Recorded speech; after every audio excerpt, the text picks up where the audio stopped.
नमस्कार, बहुत स्वागत है आपका स्वदेश न्यूज में। मैं हूं शिवाली श्रीवास्तव आपके साथ और इस खास प्रोग्राम में चर्चा करेंगे कोरोना के इतने घातक क्यों होने की। जिस तरह से लगातार कंफ्यूजन बरकरार है, लोग घबराए हुए हैं इस वक्त कोरोना को लेकर, जिस तरह से लोगों में अराजकता का माहौल फैला हुआ है, तो इस पर यह चर्चा बेहद जरूरी हो जाती है, जिससे हम स्टेप बाय स्टेप कोरोना को समझ सकें कि आखिर क्यों कोरोना इतना खतरनाक होता जा रहा है। क्योंकि जिस बीमारी से कई बड़ी संख्या में लोग रिकवर कर रहे हैं, उसी बीमारी से लोगों की जान आखिर क्यों जा रही है, ये जानना बेहद जरूरी है हमारे लिए कि कोरोना इतना घातक आखिर क्यों होता जा रहा है। आपको बता दें, भारत में जानलेवा कोरोना का कहर जारी है। अगर बात की जाए 15 राज्यों की देश में, तो 15 राज्यों की हालात बेहद गंभीर बने हुए हैं, जिसमें महाराष्ट्र, कर्नाटक, यूपी, तमिलनाडु, बिहार, झारखंड, दिल्ली, आंध्र, राजस्थान, हरियाणा, मध्य प्रदेश शामिल है। पंजाब, उत्तराखंड भी शामिल है। इसके लिए जरूरी है कि हम इस पर ध्यान दें। जैसे ही लक्षण दिखें, तुरंत हम जांच कराएं और डॉक्टर से परामर्श लें। बिना परामर्श के कोई दवा ना लें, कोई सीटी स्कैन ना कराएं। ये बेहद जरूरी जानकारी है कि बिना दवा के कोई भी परामर्श बिना लिए दवा ना खाएं, क्योंकि इस वक्त कोरोना में सावधानी बरतना बेहद जरूरी है। हम इस चर्चा में जानेंगे कि कितना खतरनाक कोरोना इस वक्त बना हुआ है, क्या कुछ लक्षण इसमें पाए जाते हैं। डॉक्टर से हम संपर्क करेंगे, डॉक्टर से हम जानेंगे कि हम आपको ग्राफिक्स के जरिए समझा देते हैं कि आज की हमारी चर्चा किन 5 सवालों पर बेस रहेगी। इसका मतलब है, इतना घातक कोरोना क्यों है। जी हाँ, इस सवाल का जवाब भी हम ढूंढेंगे कि इतना घातक कोरोना क्यों है, क्या क्या लक्षण कोरोना के होते हैं, क्या क्या लक्षण दिखाई देते हैं जब कोरोना होता है, आइडेंटिफाई कैसे करें कोरोना को, ये बेहद जरूरी हो जाता है। अगर कई बार जांच में हम नेगेटिव आ जाते हैं लेकिन लक्षण बने रहते हैं, फेफड़ों में इन्फेक्शन के बाद हमें पता चलता है, तो ऐसे में क्या करना चाहिए। वहीं पोस्ट कोविड के बाद क्या कुछ सावधानियां हमें रखने की जरूरत होती है, पोस्ट कोविड के बाद क्या कुछ सावधानियां हमें बरतना चाहिए, इन सब की चर्चा करेंगे हम इस खास प्रोग्राम में। हमारे साथ जुड़ेंगे डॉक्टर, जुड़ेंगे करण पीपरे, जुड़ेंगे और हितेश शर्मा हमारे साथ डॉक्टर जुड़ेंगे। तब तक आपको बता दें कि भारत में कोरोना का कहर जारी है। हर दिन बड़े आंकड़े छू रहा है कोरोना, हर दिन रिकॉर्ड तोड़ रहा है। जहां कई जगहों से अच्छी खबर निकल कर आई है कि लोग रिकवर कर रहे हैं, बड़ी संख्या में लोग रिकवर भी कर रहे हैं, लेकिन कहीं ना कहीं कोरोना का कहर जो है वो अभी भी बरप रहा है। देश के कई राज्य कोरोना की चपेट में बुरी तरह से आ चुके हैं, जिसमें मैंने आपको बताया कि यूपी, तमिलनाडु, आंध्र, दिल्ली, मध्य प्रदेश, हरियाणा, बिहार, गुजरात, एमपी प्रमुख पर है। वहीं इसके लिए जरूरी है सावधानी बरतना और ध्यान देना। हमारे साथ इस चर्चा में हमारे साथ जुड़ गए हैं डॉक्टर करण पीपरे, पूर्व सुप्रिंटेंडेंट एम्स रायपुर से हैं, और डॉक्टर हितेश शर्मा। सर, आपका बहुत बहुत स्वागत है स्वदेश न्यूज में। थैंक यू जी। डॉक्टर करण, सबसे पहले मैं आपसे जानना चाहूंगी, क्योंकि हमारी चर्चा आज 5 सवालों पे बेस है। जिस तरह की माहौल जो बना हुआ है डॉक्टर करण, जिस तरह से माहौल जो बना हुआ है कि जगह जगह पर कंफ्यूजन हो रहा है, लोगों को बहुत कंफ्यूजन है अभी के टाइम पे। अगर हम देखा जाए तो कोरोना की वजह से जितनी बातें हो रही है, लोग बहुत कंफ्यूज हो रहे हैं। तो सबसे पहले हम आपसे जानना चाहेंगे, बहुत नॉर्मल सा है कि इतना घातक कोरोना क्यों बन गया है, क्योंकि जिस बीमारी से लाखों लोग रिकवर हो रहे हैं, उसी बीमारी से जान भी जा रही है, तो इतना घातक कैसे बन जा रहा है कोरोना? देखिए, ये वायरस है और इसके जो शुरुआत के जो आप सभी लोगों ने लास्ट ईयर से इसका जो नेचर देखा है, कैरेक्टरिस्टिक फीचर्स देखा है।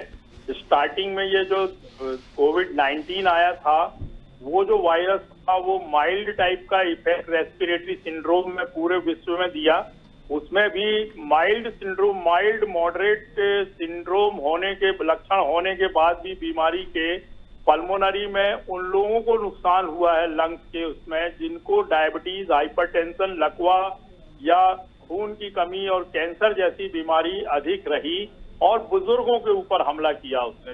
उससे ही जो भी डेथ हुई थी उससे हुई, बाकी सभी लोग रिकवर होकर के और उनमें इम्यूनिटी भी डेवलप हुई। लेकिन उसके बाद में जो म्यूटेंट आया है, जो अनुवांशिक तौर पे जो उसका जो नेक्स्ट जो वायरस आया है, और मिलकर के इंडिया का वायरस और अमेरिकन वायरस कैलिफोर्निया का, जो पहले की वार्ता में मैंने आप लोगों को उनका नाम और जो डिसिग्नेशन दिया गया है रिसर्चर की तरफ से, वैज्ञानिकों की ओर से, उसका जो म्यूटेंट है वो इससे पावरफुल है। ये वायरस का कैरेक्टरिस्टिक फीचर्स होता है कि वो मरना नहीं चाहते, वो मारना चाहते हैं। और वो उसके जो लक्षण होते हैं वो अभी वाले जो 2021 में जो आया है वो बहुत ही घातक रूप से, और यंग लोगों में, युवा लोगों में भी और बुजुर्गों में भी, हर वर्ग में ये घातक रूप से साबित हो रहा है। और बहुत ही ज्यादा जो इसका रेस्पिरेटरी डिस्ट्रेस का जो लक्षण है, फेफड़े, नाक के द्वारा फेफड़े में आता है और फेफड़े से रेस्पिरेटरी जो बीमारी है उसकी जो इतनी ज्यादा फैलती है और ऑक्सीजन की कमी होती है और प्लूरल इफ्यूजन होता है, पानी भर जाता है, और जो इन्फेक्शन होता है वो इतना फास्ट होता है कि पूरा ब्लड सेप्टिक हो जाता है, वायरीमिया हो जाता है, फीवर आता है, और ब्रेन और हार्ट की जो कोशिकाएं हैं, जो सेल्स हैं, चाहे वो नर्वस सिस्टम की और दूसरी और अन्य, इवन हमको ये भी जांच में पता चला है अभी, और मेरे पास में मरीज भी आए कि लिवर में भी हेपेटाइटिस हो जाती है, वायरल हेपेटाइटिस उसी के कारण, और जॉन्डिस हो जाता है। जो धीरे धीरे जो पेशेंट अच्छे होते हैं उनके साथ में लिवर के द्वारा जो डैमेज होने के बाद में जॉन्डिस होता है, पीलिया जिसको कहते हैं लेमैन की लैंग्वेज में, वो भी सबसाइड हो जाता है। इसकी रिकवरी भी हो रही है, ऐसा नहीं है, रिकवरी भी बहुत अच्छी मात्रा में, बहुत अच्छी संख्या में रिकवरी भी हो रही है। तो इसमें इतना आपको किसी भी प्रकार से भयभीत होने की आवश्यकता नहीं है, क्योंकि रिकवरी भी काफी अच्छी है। और जो वो लोग ही इसकी चपेट में आ रहे हैं जो मास्क नहीं लगा रहे हैं। खासकर अभी चिकित्सकों ने ये कहा है, गाइडलाइंस ये आई हैं कि डबल मास्क लगाएं, ताकि कोई भी एक वायरस भी आपके नेजल पैसेज से फेफड़े की तरफ ना जा सके। और चेहरे की सफाई करें, साबुन से धोएं, 2-3 बार गर्म पानी से चेहरे को, सुबह शाम स्नान करें, कपड़ों को बदलें, बाहर ना निकलें। मैं बार बार बहुत आग्रह करूंगा, अनुरोध करूंगा आप सभी लोगों से जो भी सुन रहे हैं कि कृपया लॉकडाउन का पालन करें। और मैं समझता हूं कि शासन भी बहुत सहयोग दे रही है, सब प्रकार के शिक्षण संस्थाएं और बाजार, हाट, मार्केट, सड़कों में घूमना, समारोह, शादी विवाह, जन्मदिन, पार्टियां, ये सब पे उन्होंने प्रतिबंध लगा दिया है, ताकि आम जनता वायरस के चपेट में ना आए, बीमार ना हो, सीरियस ना हो, अस्पताल जाने की जरूरत ना पड़े। अगर हल्का फुल्का होता भी है तो एट होम क्वारंटाइन करके, घर पे ही रह करके वो अच्छे हो जाएं। और सरकार सहायता भी दे रही है, हॉस्पिटल में बिस्तर बढ़ रहे हैं, बेड के साथ में ऑक्सीजन के प्लांट्स भी लग रहे हैं, और साथ में जो वेंटिलेटर्स हैं इनकी संख्या भी बढ़ रही है, स्टाफ भी बढ़ रहा है। रात और दिन वो कभी इतना स्टाफ था ही नहीं जो आज देखने में, सुनने में आ रहा है। और मैं धन्यवाद देता हूं इन सभी को, शुभकामनाएं देता हूं, ये सुरक्षित रहे, ये बहुत आवश्यकता है समाज को, मरीज को, जनता को, देश को, और ये रात और दिन काम कर रहे हैं। हेलो हेलो जी जी जी जी सर, जी आवाज आ रही है? जी बिल्कुल जी। तो मैं ये समझता हूँ कि जो वायरस आया है डबल म्यूटेंट, और उसके बाद में और भी ज्यादा उसके जो होंगे, अभी जांच में पता चलेगा, माइक्रोस्कोपिक, अल्ट्रा माइक्रोस्कोपिक जांच की जाती है इसमें जो सैंपल लेकर के, और यदि किसी वैज्ञानिक को इसका और कोई म्यूटेंट पता चलता है तो इसकी जानकारी मिल। लेकिन ये कंफर्म है कि जो अभी वाला जो आया, जिससे संख्या बढ़ी है छत्तीसगढ़ राज्य में, मध्य प्रदेश में, महाराष्ट्र में, बिहार में और उत्तर प्रदेश में, दिल्ली में, बहुत ही चिंताजनक है। इस वायरस ने हिलाकर रख दिया, पूरा अर्थव्यवस्था को चौपट कर रहा है। स्कूल कॉलेज बंद हैं, हॉस्पिटल में मरीज नहीं आ रहे हैं, लोगों का काम धंधा बिजनेस इसी वायरस के कारण, और जो पेशेंट डेथ हो रही है उनकी संख्या बढ़ गई है। मैं समझता हूं कि आप सभी लोग अगर बच के रहेंगे, इससे सावधानी पूर्वक रहेंगे, और जैसा कि सभी लोगों को मालूम है और बार बार बताया जाता है कि मास्क, सैनिटाइजर डिस्टेंसिंग, और घर से अनावश्यक ना निकलें, घर जी। पे ही रहें। कोशिश करें कि किसी को भी घर पे आने ना दें, निमंत्रित भी ना करें। कोशिश ये करें कि किसी के घर जाए ना और घर से बाहर निकले भी ना, कांटेक्ट में ना आए। 10 फीट दूर से सामान लें, दूर से ही उसको प्राप्त करें। बच के रहे, एक एक व्यक्ति को बच के रहना पड़ेगा। एक व्यक्ति को हो जाता है तो घर में भी फैल जाता है, मोहल्ले में फैल जाता है, अस्पताल आते आते फूंकता है, उल्टी करता है, तो रास्ते भर में उसके विषाणु हवा में आ जाते हैं। और अब तो ये भी सुनने में आया है कि ये एयरबॉर्न हो गया है, हवा में भी आ गया है। तो इससे बचें, बहुत जरूरी है आप सभी लोगों को इस प्रकार का नॉलेज और ज्ञान, और मीडिया के द्वारा, टेलीविजन के द्वारा ये सब रात और दिन चर्चाएं हो रही, बताया जा रहा है। लोगों को आगे आकर के हर व्यक्तियों को इसको संभालना पड़ेगा। इसकी सबकी जिम्मेदारी आप सभी की है। लोगों को रोकें, ना निकलने से बाहर, घर पे ही रहें, घर पे ही रहें। जी डॉक्टर हितेश, क्या कुछ इसके शुरुआती लक्षण हैं? क्योंकि जिस तरह से देखा जा रहा है, अलग अलग लक्षण लोगों में पाए जा रहे हैं। किसी इंसान को कुछ लक्षण दिखाई दे रहे हैं तो किसी में वो ना होकर किसी और कोई और लक्षण निकलकर सामने आ रहे हैं। तो क्या कुछ इसके मेन लक्षण है कि जिससे इंसान को सतर्क होने की जरूरत पड़ जाती है? हाँ जी, आज तक ये नया वेरिएंट आया है, इसमें बहुत तरह के अलग अलग लक्षण और नए सिम्टम्स के साथ पेशेंट प्रेजेंट करता है। जैसे कुछ पेशेंट्स आते हैं जिनको बुखार भी नहीं होता, खांसी भी नहीं होती, लेकिन लूज मोशंस होते हैं, और भी ऐसा लगता है मोशंस होते हैं। ये सारे सिम्टम्स इनिशियली बिल्कुल आपको लगते नहीं है कि कोरोना के हैं, बट ये सारे कोरोना के ही सिम्टम्स हैं, क्योंकि आज जो नया वेरिएंट आया है ये आपके गैस्ट्रिक अपसेट भी करता है, ये आपको कार्डियक अपसेट भी करता है, कुछ कार्डियक अरेस्ट के भी केसेस सामने आए हैं। तो जो नया वेरिएंट है, इसमें कोई भी चीज निर्धारित नहीं है कि ये इन्हीं सिम्टम्स के साथ पेशेंट प्रेजेंट करेगा। पेशेंट किसी भी नए सिम्टम्स के साथ प्रेजेंट कर सकता है, क्योंकि एक एपिडेमिक का पैंडेमिक बन गया है। तो हर एक डॉक्टर को एज ए कोई भी बीमारी है उसको पहले एज ए कोरोना ही डायग्नोज करना चाहिए, और सारे इन्वेस्टिगेशन उसको पहले कोरोना ही कराने चाहिए, क्योंकि किसी भी सिम्टम्स के एंड में वो कोरोना डायग्नोज हो सकता है। जी सर, कैसे आइडेंटिफाई कैसे करें इस चीज को कि अब हमें किस लेवल पे जाकर, जैसे कभी कभी हमें लगता है जैसे कुछ लक्षण ऐसे हैं जो बहुत नॉर्मल होते हैं, जो लगता नहीं है कि कोरोना के लक्षण भी हो सकते हैं, तो कैसे आइडेंटिफाई करना चाहिए कि अगर जरा सा भी कोई तकलीफ हो रही है तो तुरंत डॉक्टर के पास जाएं? क्योंकि कई बार देखा जाता है कि नॉर्मल गोली दवा खाकर भी उनको कंट्रोल कर लिया जाता है। नहीं, जो पेशेंट्स अभी नए प्रेजेंट हो रहे हैं कोरोना के, जिनको लूज मोशंस हैं, जिनको वोमिटिंग हो रही है, जिनको बॉडी एक है, ये इनिशियली घर पे होम क्वारंटाइन रह के भी ठीक करे जा सकते हैं, लेकिन जरूरी है कि आप किसी डॉक्टर के कंसल्टेशन में रहें, अपने से खुद से ट्रीटमेंट ना करें।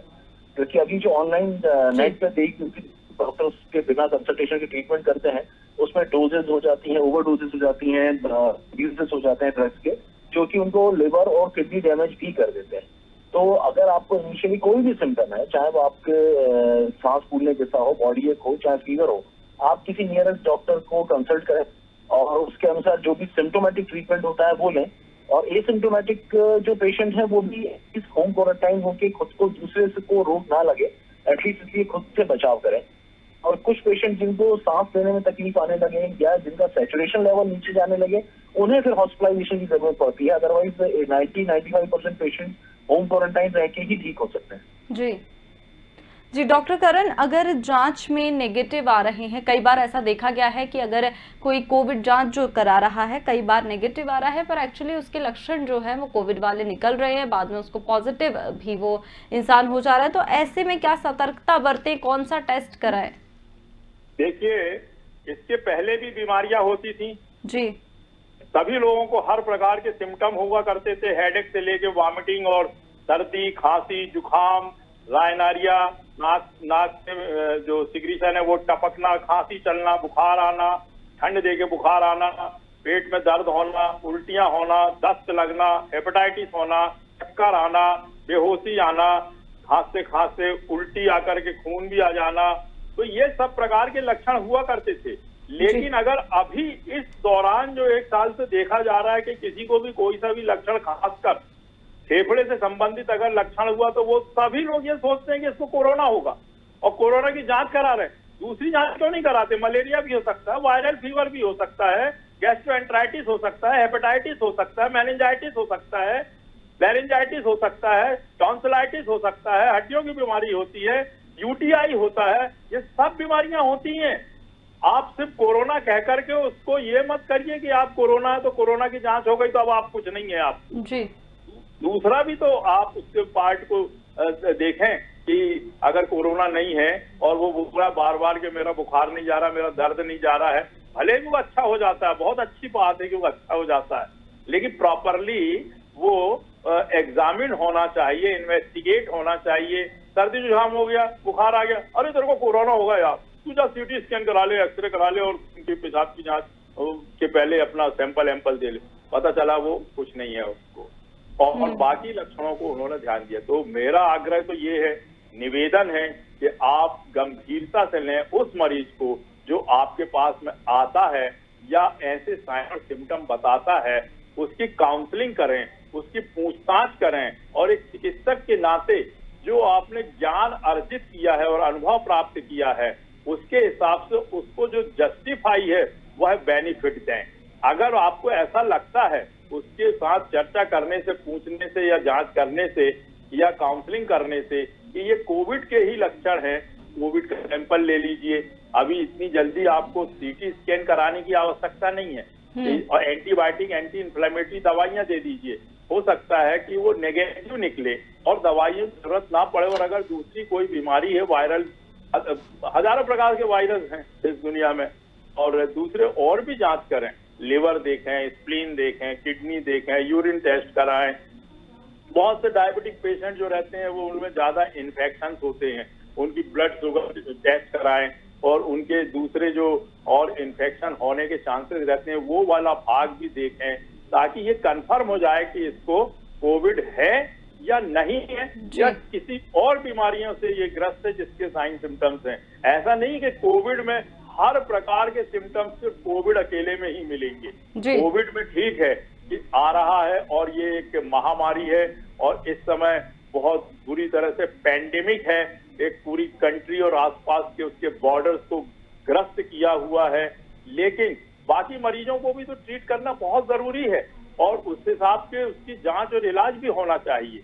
अगर कोविड है तो आपको कोविड को क्वारंटाइन से स्टार्ट करें, एकदम से अस्पताल आने की सलाह भी ना दें, उसको देख लें कि अगर वो घर पे रह करके खाना पीना खाकर और अपने घर में एक कमरे में रह करके अपना आपका बचाव और दूसरों का भी कर सकता है, उसको दवाई प्रिस्क्राइब कर दे, हाइड्रोक्सीक्लोरोक्विन, एजिथ्रोमाइसिन और पैरासीटामॉल, विटामिन, जिंक, ये वो दे करके और थोड़ा सा उसको ऐसा गाइड करके पानी ज्यादा पिए, खांसी का मिक्सचर ले लें और घर पे रह करके विटामिन और फलों का इस्तेमाल करें। यदि आप, और चेतावनी भी दे दें कि यदि आपको किसी प्रकार सांस में परेशानी होती है तब फिर कॉल करें, फिर अस्पताल जाए। अस्पतालें इसी प्रकार से भरी हुई हैं, मरीजों को उसमें बहुत तकलीफ होती है और कई बार तो ऐसे भी मरीज देख लिए हैं कि लोगों ने उसको दबाव बस या किसी के द्वारा फोन कर दिया गया उसके कारण या मानवता के आधार को उसको भर्ती तो कर लिया, वो बेचारा फिर रात में फोन करता है कि मुझे घबराहट हो रही है, मुझे कोई तकलीफ नहीं है, मुझे छुट्टी करा दो। तो ये सब चीजें को देखना पड़ेगा ताकि आम जनता को परेशानी ना हो, नागरिकों को परेशानी ना हो, घर परिवार को और अस्पताल वालों को भी अनावश्यक परेशानी ना हो। जो जस्टिफाई है, जिसमें बिल्कुल आवश्यक है, उसे बिल्कुल साथ दीजिए और उसकी जान बचाइए।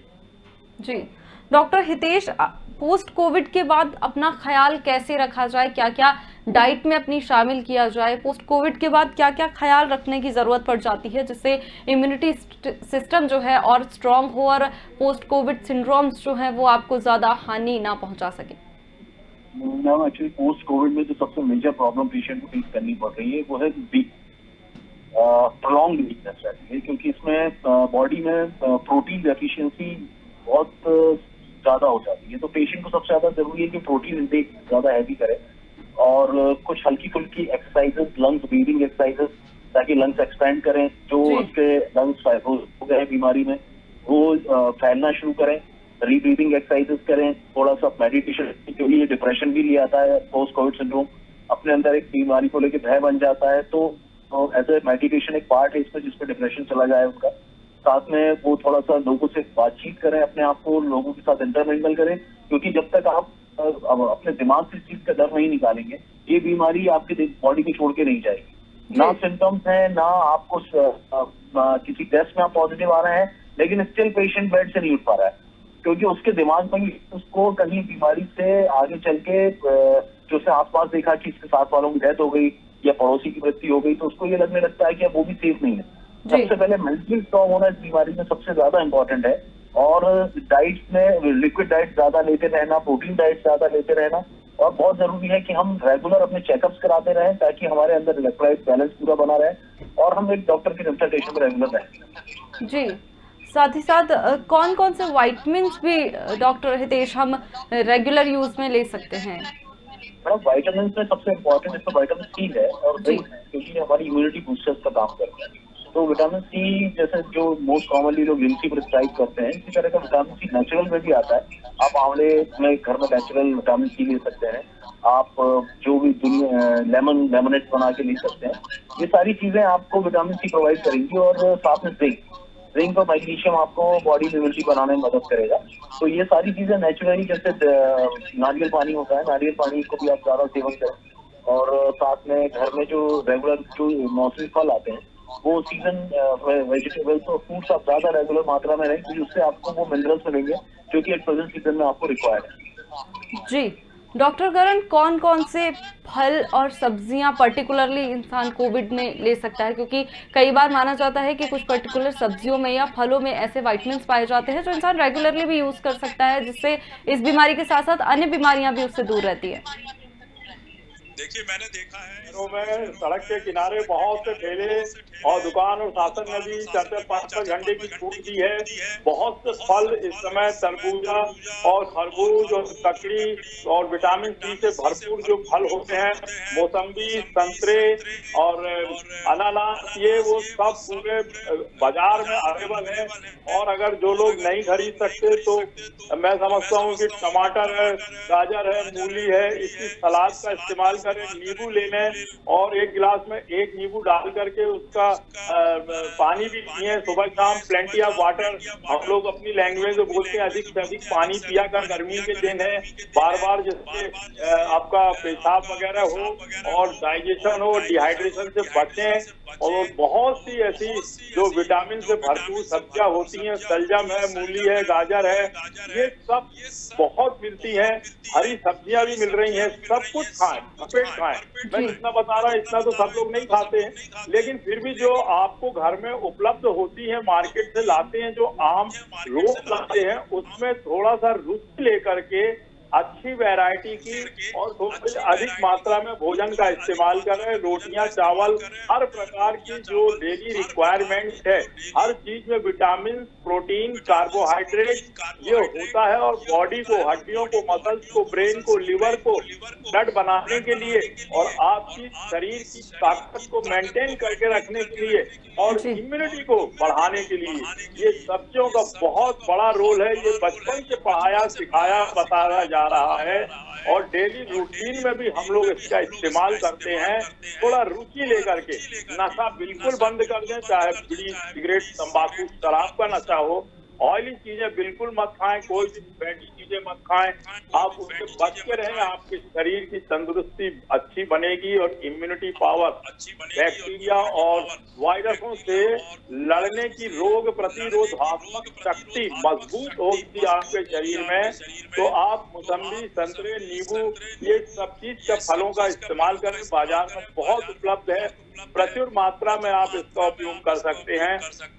फल और सलाद और सब्जियां कोई भी हानिकारक नहीं है, स्वास्थ्यवर्धक हैं, तो इनका इस्तेमाल करें और अपने जीवन को सुखमय बनाएं। डॉक्टर करण, कितना घरेलू नुस्खे कारगर हैं इसमें? कोविड में जिस तरह से देखा जा रहा है, जो लोग होम आइसोलेशन में, वो कहीं ना कहीं कुछ कुछ घरेलू नुस्खे भी आजमा रहे हैं, तो कितने कारगर साबित हो रहे हैं घरेलू नुस्खे भी? घरेलू नुस्खे जैसे मैं देख रहा हूँ कि लोग सुबह उठ करके पानी पीते हैं और काढ़ा पीते हैं, पत्तियों का, दूध का, एलोवेरा का काढ़ा बना करके पीते हैं, करेले पीते हैं। मैं स्वयं भी पीता हूँ करेले का जूस और एलोवेरा का, और ये बहुत ही फायदेमंद है। डाइजेस्टिव भी होते हैं, इम्यूनिटी भी बढ़ाते हैं।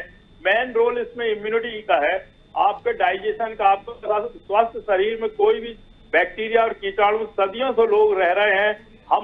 हम आज के युग में जो रह रहे हैं, इससे भी बुरी कंडीशन में बहुत से लोग रह चुके हैं और जिंदा है, उन्हें कभी जिंदगी में बुखार नहीं आया, तो किसी बैक्टीरिया ने उनको हमला नहीं किया। पावर बहुत, उनके शरीर का इम्यूनिटी का पावर जो होता है बहुत शक्तिशाली होते हैं। ऋषि है, मुनि है, नदियों के किनारे रहने वाले, झुग्गियों में रहने वाले, गरीब लोग, सड़कों में काम करने वाले, पहाड़ों में, पेड़ों में, जंगलों में, ये बिल्डिंगों में काम करने वाले, इनकी शारीरिक क्षमता बहुत मजबूत है। डरने की जरूरत ही नहीं किसी को। जो लोग नेग्लिजेंसी करते हैं, खाते नहीं है अच्छे से, एनीमिक रहते हैं, हाइपोप्रोटीनिया में रहता है, हाइपो विटामिनोसिस रहता है और बीमार रहते हैं, कमजोर रहते हैं, उन्हीं में ये वायरस आकर के हमला करता है। और जो लोग अच्छा खाते पीते रहते हैं, नियम से काम करते हैं, मेहनत करते हैं, उन्हें कुछ नहीं होता, वो सब अच्छे हैं।